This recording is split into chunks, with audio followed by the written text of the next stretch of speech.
No era mi intención herirte, simplemente no me importaba lo suficiente como para no hacerlo. Se rió después de que la confronté por su infidelidad. Comencé a empacar sin decir una palabra. Dejó de reír y se puso pálida. Le dije, no era mi intención dejarte. Simplemente no me importa lo suficiente como para no hacerlo. Y salí por la puerta. La llave estaba debajo del felpudo, justo donde le dije que estaría. Mi vuelo de regreso de la conferencia de Monterrey había sido cancelado y luego restablecido, lo que me hizo aterrizar a medianoche en lugar de a las 4 de la tarde. Le envié un mensaje de texto desde el aeropuerto, pero no obtuve respuesta, nada inusual para un viernes por la noche. Probablemente estaba con las chicas, con el teléfono enterrado en el fondo de algún bolso de mano brillante. Yo solo quería mi cama. El silencio de mi departamento fue un alivio después de 3 días de socialización forzada. Dejé mi maleta junto a la puerta, el golpe sonó demasiado fuerte en la quietud. Fue entonces cuando las vi, 2 copas de vino en la mesita de café, una con una mancha de lápiz labial del color de las bayas machacadas. Su color. Una chaqueta de cuero de hombre estaba colgada en el respaldo de su sillón de lectura, una chaqueta que yo no poseía. Un vacío frío y vibrante se abrió en mi pecho. Caminé, como un robot, por el pasillo. La puerta de nuestra habitación estaba entreabierta. La escena era un cliché, su figura dormida, de espaldas a mí, y la silueta encorvada de un hombre a su lado. El brazo de él estaba sobre la cintura de ella. En el suelo, el envoltorio de un condón brillaba con la luz de la calle que se filtraba por las persianas. No grité. No lancé nada. El zumbido en mi pecho simplemente se hizo más fuerte, ahogando todo lo demás. Retrocedí en silencio, fui a la sala de estar y me senté en el sofá, justo al lado de las copas sucias. Esperé. 1 hora después, escuché un ruido de pasos. La luz del baño se encendió y luego se apagó. Él salió caminando de puntillas, sin camisa, y se detuvo en seco cuando me vio. Era más joven, con la barba de 3 días cuidadosamente mantenida de un tipo que se esfuerza por parecer que no se esfuerza. No dijo una palabra, solo se apresuró a volver por el pasillo. Escuché susurros frenéticos. Sofía apareció sola, envuelta en su bata de seda, su rostro una máscara de pánico que se endurecía hasta convertirse en desafío. El tipo, Javier, me enteraría después, pasó a mi lado con su chaqueta y sus zapatos, sin hacer contacto visual, y salió. La puerta se cerró con un clic. El silencio regresó, ahora cargado y nauseabundo. ¿Cuánto tiempo? Mi voz sonaba extraña, tranquila y plana. Luis, no es lo que piensas. Es exactamente lo que pienso. ¿Cuánto tiempo, Sofía? Se cruzó de brazos, abrazándose a sí misma. Unas cuantas veces. No significa nada. ¿Meses? ¿Semanas? 3 meses. Una risa, amarga y aguda, intentó abrirse paso por mi garganta. Me la tragué. 3 meses. Yo había estado en Monterrey presentando el proyecto que aseguraría la financiación de mi equipo, el proyecto en el que había trabajado hasta tarde durante semanas, el que ella había llamado, tus aburridas hojas de cálculo, con un beso juguetón. Yo había pensado que el beso era afecto. Ahora sabía que era desdén. ¿Por qué? Levantó las manos. ¿Por qué? Porque estás aquí, pero no estás aquí. Siempre estás en tu cabeza con tu trabajo, con tu silencio. Javier está presente. Es emocionante. Entonces, ¿esto es mi culpa? No dije eso. Dios, siempre haces esto. Retuerces las cosas para hacerme la villana. Caminaba de un lado a otro, la bata ondeando. Simplemente pasó. No lo planeé. Me limité a observarla. Vi a la chica por la que me había mudado de ciudad, a la mujer cuyo padre había llevado a quimioterapia cada semana durante un mes, a la persona con la que había imaginado un futuro, disolviéndose ante mí en una extraña que interpretaba un guión viejo y manido. ¿Estás enamorada de él? ¿Qué? No. Es solo que es diferente. ¿Quieres estar con él? No lo sé. Quizás. Es nuevo. Necesito resolverlo. Asentí lentamente. El zumbido se estaba cristalizando en una única y clara nota. Está bien. ¿Está bien? ¿Qué está bien? Parecía confundida, como si me hubiera saltado una página del argumento que había ensayado. Deberías resolverlo. Me levanté y caminé hacia nuestra habitación. La habitación. ¿A dónde vas? Su voz se agudizó, persiguiéndome. No respondí. Fui al armario y saqué mi vieja bolsa de lona del estante superior. Luego fui a mi cómoda. Calcetines, calzoncillos, camisetas, vaqueros. Empaqué metódicamente, sin doblar nada, simplemente colocándolo dentro. ¿Qué estás haciendo? Estaba en el umbral ahora, su voz subiendo una octava. Pasé a su lado hacia el baño.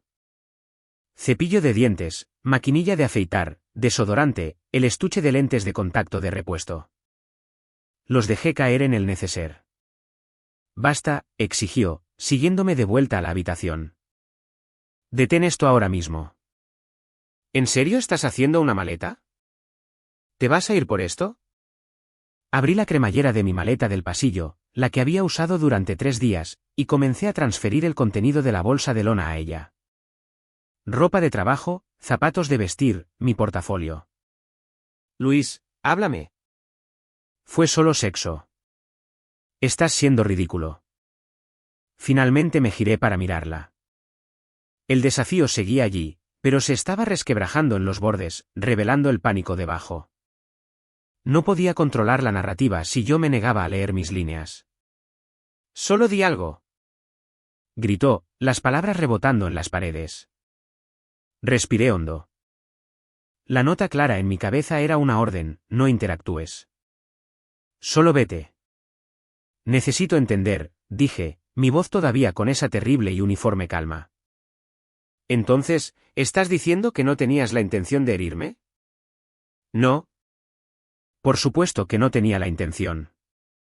Dios. Dejó escapar un sonido frustrado y nervioso, medio risa, medio burla. Estaba destinado a menospreciarme, a enmarcar mi dolor como una reacción exagerada a su transgresión casual. No era mi intención herirte. Simplemente no me importaba lo suficiente como para no hacerlo. Ahí estaba, el núcleo de todo, pulido y ofrecido con un encogimiento de hombros. No malicia, sino una indiferencia absoluta y trivial. Mi amor, mi confianza, nuestros 5 años, no valían el mínimo esfuerzo de preocuparse lo suficiente como para no romperlos. Algo se asentó en mí entonces. Definitivo. Como un pesado cerrojo deslizándose en su lugar. Me volví hacia mi maleta y la cerré. El sonido fue concluyente. La levanté, me colgué la bolsa del portátil al hombro y caminé hacia la puerta principal. Su confusión se había transformado en un miedo real. Se plantó entre la puerta y yo. Espera, ¿realmente te vas? ¿Así sin más? ¿A dónde irás? Me detuve, mirándola. Mirándola de verdad. La mujer que amaba se había ido. Esto era solo el recipiente que había dejado atrás. Vi la palidez de su piel, la dilatación de sus ojos al darse cuenta de que no estaba representando una rabieta. Esto era una salida. No era mi intención dejarte, dije, mi voz baja y perfectamente nivelada, un espejo de sus propias palabras. Simplemente no me importa lo suficiente como para no hacerlo. El último ápice de color se desvaneció de su rostro. Sus labios se separaron, pero no salió ningún sonido. La risa había desaparecido, el desafío borrado. Simplemente parecía hueca. La rodeé, mi movimiento suave pero irrevocable. Abrí la puerta. No miré hacia atrás. Salí al pasillo, cerrando la puerta detrás de mí. No se cerró de un portazo. Se cerró con un clic suave y final, como la tapa de una caja que se cierra sobre algo que ya estaba muerto. La habitación del hotel olía a limpiador con aroma a cítricos y a vacío. Había elegido la más barata cerca del aeropuerto, un lugar diseñado para gente de paso. Me senté en el borde de la cama rígida, con mi maleta y la bolsa del portátil a mi lado como perros leales y silenciosos. El zumbido en mi pecho había disminuido, reemplazado por una vasta y silenciosa estática. No sentía nada, ni ira, ni tristeza, solo una ausencia hueca y resonante, como si el núcleo de mí hubiera sido extirpado quirúrgicamente y me hubieran dejado observando la cavidad vacía. No lloré. Simplemente existí. Pedí un club sándwich al servicio de habitaciones a las 2 de la madrugada y me lo comí metódicamente, sin saborear nada. Vi infomerciales hasta que salió el sol, los alegres presentadores, una extraña banda sonora para el fin de mi vida tal como la conocía. Con la gris luz de la mañana, los recuerdos comenzaron a entrometerse. No los buenos, esos dolerían demasiado, y mi mente parecía bloquearlos protectoramente. En su lugar, ofreció un recuerdo repentino, nítido y espontáneo. Hace 2 años, Sofía, con lágrimas corriendo por su rostro, sosteniendo la prueba positiva. No fue planeado. Estábamos asustados. La abracé, mi propio corazón latiendo con una aterradora mezcla de pavor y una extraña y naciente esperanza. Lo resolveremos, le había dicho en el pelo. ¿Juntos? Una semana después, el aborto espontáneo. Estaba devastada, un puro nervio de dolor. Me tomé 2 semanas libres del trabajo. Cociné cada comida. La abracé durante las pesadillas. Atendí las llamadas de su familia. Me senté en el baño con ella mientras lloraba en el suelo. Cuando finalmente salió, parpadeando bajo la luz del sol, me había apretado la mano y dicho, no sé qué habría hecho sin ti. Había dejado que esa frase cimentara mi identidad durante años. Su protector, su cimiento, el que se quedaba. Ahora, en la estéril habitación de hotel, la ironía era un cuchillo frío. El que se quedaba era el que había sido considerado, no presente. El cimiento era algo sobre lo que construyes hasta que quieres una vista diferente. Entonces lo dejas enterrado sin pensarlo 2 veces. La estática en mi cabeza comenzó a retroceder, reemplazada por una claridad fría y operativa. El duelo era un lujo. Esto ahora era un problema logístico. Mi teléfono vibró. Una serie de notificaciones de Sofía. ¿Dónde estás? Esto es una locura. Vuelve a casa para que podamos hablar como adultos. Luis, contéstame. ¿De verdad vas a desaparecer así después de todo? Bien. Sé un niño. No la bloqueé. Todavía no. Abrí mi aplicación bancaria.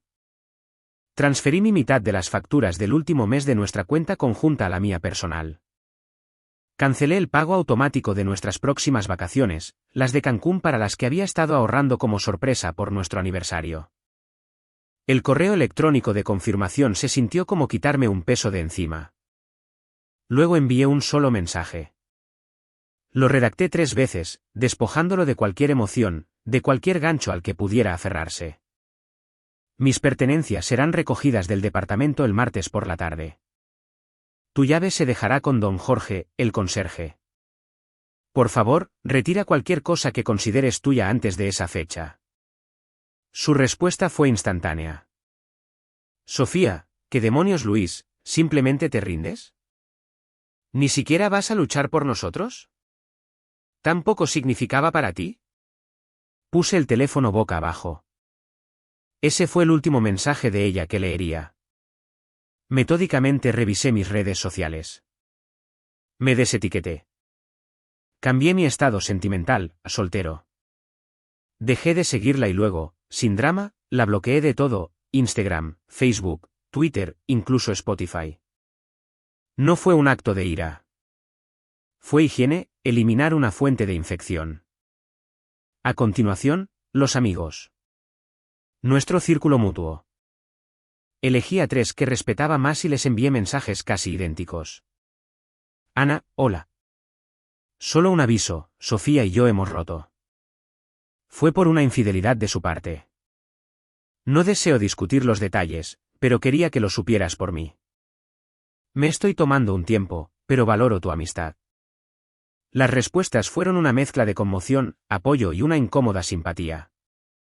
Les di las gracias y no continué la conversación. Estaba construyendo un muro, ladrillo a ladrillo silencioso. Llegó el martes. Contraté un servicio de mudanza a través de una aplicación.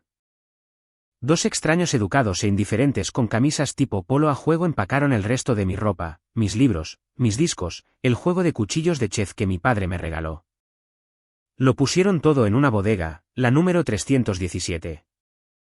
Dejaron la llave con don Jorge. La operación entera me costó 7.500 pesos. Fue el mejor dinero que había gastado en mi vida. Las siguientes semanas pasaron en un ritmo extraño y pacífico. Extendí mi estancia en el hotel del aeropuerto, luego encontré un subarriendo amueblado en La Condesa, una caja minimalista con vistas a otros edificios. Fui a trabajar. Hice mi trabajo. Volví a casa. Empecé a correr por el parque, el golpeteo de mis pies en el pavimento una meditación. El silencio en mi departamento ya no estaba vacío. Estaba limpio. La primera onda expansiva del karma llegó 3 semanas después a través de Daniel, uno de los amigos mutuos a los que había enviado un mensaje. Quedamos para tomar una cerveza, idea suya. Bueno, dijo, moviéndose incómodo después del primer sorbo. Realmente has desaparecido del mapa, amigo. Solo estoy concentrándome, dije. ¿En qué? En no concentrarme en el pasado. Asintió y luego se inclinó ligeramente. Mira, probablemente no debería decirte esto, pero ya que estás tan tranquilo las cosas no van muy bien con Sofía. Tomé un sorbo. No dije nada. Mi silencio era una invitación para que continuara, no por curiosidad, sino porque entendía que necesitaba desahogarse. Metió a Javier en casa como una semana después de que te fueras. Un gran drama. Pero el tipo es un desastre. Perdió su trabajo de barman. ¿Aparecía borracho o ni aparecía? Oí por Sara que tiene antecedentes. Pequeños robos, alteración del orden público. Permanecí en silencio. Y Sofía no es la misma. Publicó todas estas fotos de nuevo capítulo, con él, pero la semana pasada publicó una frase vaga sobre confiar en las personas equivocadas y luego la borró. Sara dijo que los vio gritándose en un estacionamiento. Él le lanzó una bolsa de comida para llevar a su coche. Sentí una lástima distante y abstracta, del tipo que sientes por un personaje de una película que toma decisiones obviamente terribles. No tenía ninguna conexión conmigo. Suena inestable, dije finalmente, mi voz neutral. Sí, no es broma. Te salvaste de una buena, amigo. No estuve de acuerdo ni en desacuerdo. Una bala implica que te dispararon. Esto se sentía más como si hubiera salido voluntariamente de un camino que se estaba desmoronando más adelante. En fin, esa noche, de vuelta en mi tranquilo subarriendo, mi teléfono vibró con un mensaje de un número desconocido. Desconocido, Luis, soy Sofía. Sé que me bloqueaste. Por favor, cometí un error garrafal. ¿Podemos hablar? Siento mucho lo que dije. ¿Lo que hice? Lo siento muchísimo. Las palabras se quedaron en la pantalla, brillando en la habitación oscura. No sentí nada. Ni emoción, ni alegría por el mal ajeno, ni ablandamiento. Su disculpa era una piedra arrojada al océano de mi indiferencia. No respondí. No bloqueé el número. Simplemente deslicé la notificación para quitarla. La pantalla se oscureció, reflejando mi propia expresión plácida. El silencio, una vez más, fue absoluto. Y por primera vez desde que encontré aquellas copas de vino, sentí que era mío. El silencio después de su primer mensaje de texto no fue una táctica, fue simplemente mi nuevo estado del ser. Sus palabras entraron en la atmósfera de mi vida y se disiparon como humo en un vasto espacio abierto. No me sentí fuerte ni reivindicado. Me sentí libre. Los grilletes no se habían roto en una lucha dramática, simplemente me di cuenta de que nunca estuvieron cerrados y me alejé de ellos. Mi vida comenzó a llenarse de nuevo, no con ruido, sino con sustancia. Me inscribí en un curso de carpintería en el centro comunitario, algo de lo que siempre había hablado con Sofía, quien lo había llamado un pasatiempo de viejo polvoriento. El olor a serrín y la concentración necesaria para hacer un corte recto eran una meditación. Volví a conectar con Beto, un amigo de la universidad que ella consideraba demasiado cínico, y empezamos a hacer senderismo todos los domingos. Las conversaciones eran fáciles, salpicadas de cómodos silencios mientras subíamos. Yo no hablaba de ella. Él no preguntaba. Mientras tanto, el mundo de mi pasado continuaba ardiendo sin mí. Las actualizaciones llegaban con cuentagotas a través de la reacia red de conocidos mutuos que parecían necesitar confirmar el desastre. El desmoronamiento de Javier fue rápido y público. Un amigo de un amigo publicó un vídeo borroso y dramático de un bar del centro 2 meses después de que me fuera. Era Javier, sin camisa y gritando, siendo inmovilizado contra el capó de una patrulla. El pie de foto decía: el tipo intentó pelear con el cadenero, el barman y los policías. ¡Qué oso! Pasé de largo. Era la tragedia de otra persona. Luego llegó la primera emisaria. Fue una llamada de Laura, la amiga más cercana de Sofía y una mujer que siempre me había visto como un accesorio ligeramente decepcionante en la vida de Sofía. Luis, hola. Dios, ha pasado un tiempo. Su voz era empalagosa con una falsa calidez. Laura. Estaba en mi taller, lijando el borde de una tabla de servir de arce. Escucha, solo llamo como amiga de ambos. Sé que lo que Sofía hizo fue imperdonable. No afirmé ni negué. Seguí lijando. El rítmico FSH era un contrapunto tranquilizador a su voz. Pero está realmente mal. Ese tipo Javier, era un monstruo. Agotó el límite de sus tarjetas de crédito. Le puso un ojo morado antes de que lo arrestaran. Está devastada y sola.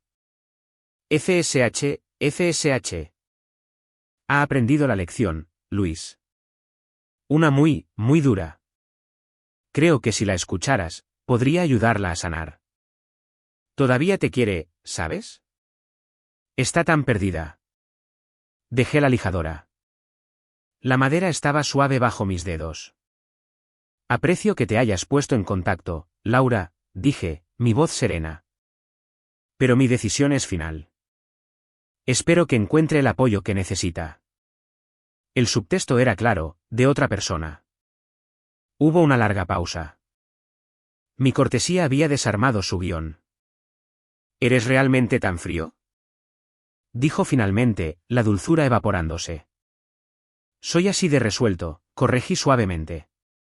Cuídate. El siguiente intento fue más directo, un mensaje de voz de la hermana de Sofía, Cecilia, una mujer cuya aprobación había buscado infructuosamente durante años. Luis, soy Cecilia. Mira, nunca me metí en vuestras cosas, pero esto es ir demasiado lejos. La regó, ¿ok? La gente comete errores. Pero que la abandones por completo cuando está en su peor momento, ese no es el hombre que pensé que eras. Ese patán de Javier está en la cárcel donde pertenece, pero ella es la que está cumpliendo cadena perpetua en su propia cabeza. Ten un poco de compasión.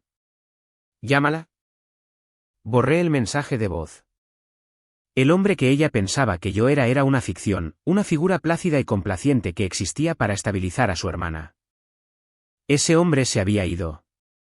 El último y desesperado dato llegó no a través de una persona, sino a través de la neblina digital.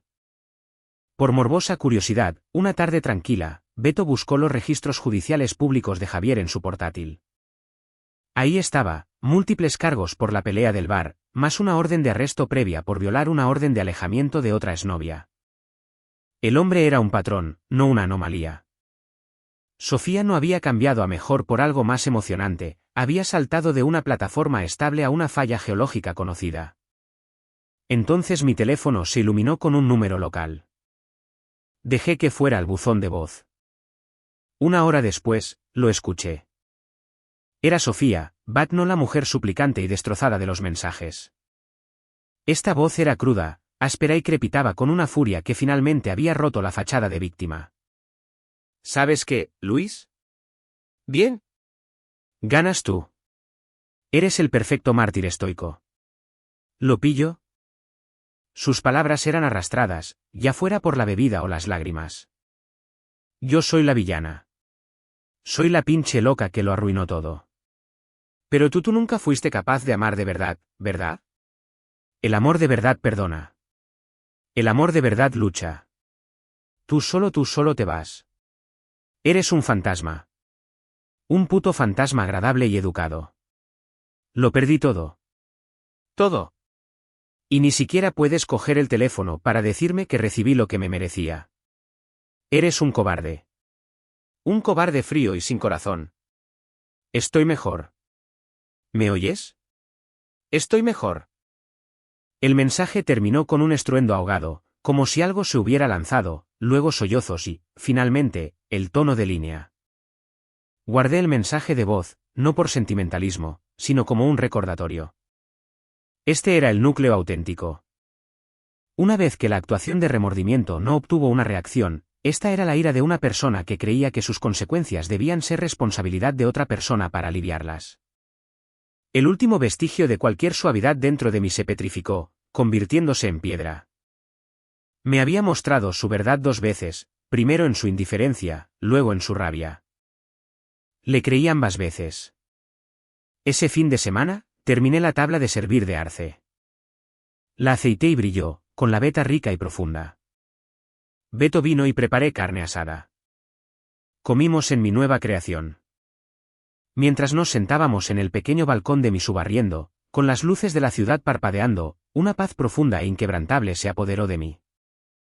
El ruido de mi pasado era un eco distante y desvanecido. Aquí, en el presente tranquilo, estaba construyendo algo real. Un corte recto, un día tranquilo a la vez. El escenario estaba listo.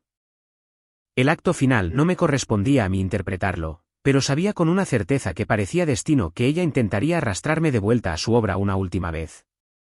Y sabía con una certeza aún mayor que no me quedarían líneas por decir. 6 meses después del día en que me fui, estaba esperando un cortado en el cafecito de la esquina, una cafetería cerca de mi nueva oficina. El subarriendo había desaparecido. Había alquilado un departamento moderno y espacioso con vistas a la ciudad y espacio para un taller adecuado. La tabla de arce había sido el primero de muchos proyectos. El silencio allí era mío, lleno de la música que yo elegía o del satisfactorio silencio de la creación. Beto llegaba tarde, así que había pedido primero, hojeando ociosamente en mi teléfono los planos arquitectónicos de una estantería a medida. Estaba en paz. No la frágil quietud de la habitación del hotel, sino una tranquilidad sólida y ganada. La campanilla de la puerta de la tienda sonó. Levanté la vista por costumbre.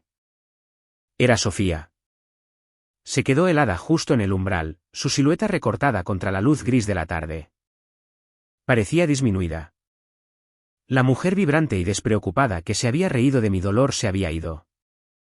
Esta mujer era más delgada, con los hombros encogidos dentro de un abrigo que parecía demasiado grande. Sus ojos, buscando un asiento, se posaron en mí y se abrieron de par en par. Un caleidoscopio de emociones retorció sus facciones, sorpresa, esperanza, un cálculo frenético, una profunda vergüenza.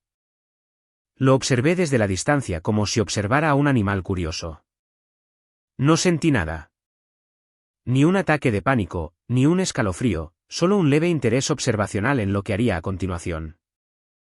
Caminó hacia mí. Mi mesa estaba junto a la ventana, una pequeña para 2. No había ruta de escape para ella, ni un acercamiento ambiguo. Era una línea directa. Luis. Su voz era un jirón de sonido, áspera por el desuso o el llanto. Asentí una sola vez, lentamente. ¿Sofía? Se estremeció ante la neutralidad. Era peor que el odio. Te ves realmente bien. Era verdad. Correr y la carpintería me habían estilizado. La tensión constante que ella había traído a mi vida se había evaporado de mi rostro. Parecía descansado. Gracias, dije, como si hubiera elogiado la corbata de un extraño. ¿Puedo? Su mano señaló débilmente la silla vacía frente a mí. Estoy esperando a un amigo. Ni un no, ni un sí. Un simple hecho. Solo un segundo. por favor. El, por favor, fue frágil. Incliné la cabeza, una concesión mínima. Se sentó, posándose en el borde de la silla como un pájaro listo para huir. Sus manos retorcían una servilleta del dispensador. Miró mis manos, mi cara, mi taza de café, a cualquier lugar menos directamente a mis ojos, que solo mantenían un enfoque tranquilo e impasible. Yo ni siquiera sé por dónde empezar. Tomó una respiración entrecortada. Todo se vino abajo. Todo. Lo que te dije esa noche fue lo peor que le he dicho a nadie. No era verdad. Intentaba herirte porque me sentía muy culpable. Fui una cobarde. Escuché. No asentí, no la animé, no la interrumpí. Yo era un lago absorbiendo una piedra. Se hundió sin una onda. Javier era un estafador, un maltratador. Se llevó dinero. Me pegó. Dijo esta última parte rápidamente, como si la probara como una llave para mi simpatía. Mi expresión no cambió. Está en la cárcel ahora, por mucho tiempo, creo. Y yo estoy tan sola. Mis amigas, no lo entienden. Laura solo dice, te lo dije. Cecilia está harta de mi drama. Soltó una risa húmeda y patética. Estoy en terapia ahora. Haciendo el trabajo de verdad. Lo estoy haciendo. Finalmente levantó la vista, sus ojos buscando en los míos una grieta, un destello del viejo Luis, el protector, el que absorbía su dolor. Solo encontró una superficie educada e impenetrable. He revivido esa noche 1000 veces, susurró, con lágrimas asomando. Fui una idiota. Una idiota cruel y egoísta. Deseché lo mejor que he tenido porque estaba aburrida y era estúpida y él me dio atención barata. Lo siento muchísimo, Luis. No solo por la infidelidad, por las palabras, por hacerte sentir que no eras nada. Lo eras todo. El barista gritó mi nombre. Me levanté, recogí mi cortado del mostrador y volví a la mesa. No le ofrecí nada. Tomé un sorbo lento, la rica amargura anclándome en el presente. Este momento. Este cierre. ¿Ay? Reunió su coraje, una esperanza desesperada iluminando su rostro surcado de lágrimas. ¿Hay alguna posibilidad, aunque sea para un café, solo para hablar? No ahora, sino alguna vez. Entendería si me odiaras para siempre. Pero quizás podríamos encontrar una manera de ser cordiales. O aceptaría cualquier cosa. Solo una oportunidad para mostrarte que ya no soy esa persona. Esta era su jugada final, la vulnerabilidad total, la culpa admitida, la promesa de cambio. Fue una buena actuación. Podría haber funcionado con el viejo yo. Dejé mi taza con un suave clic.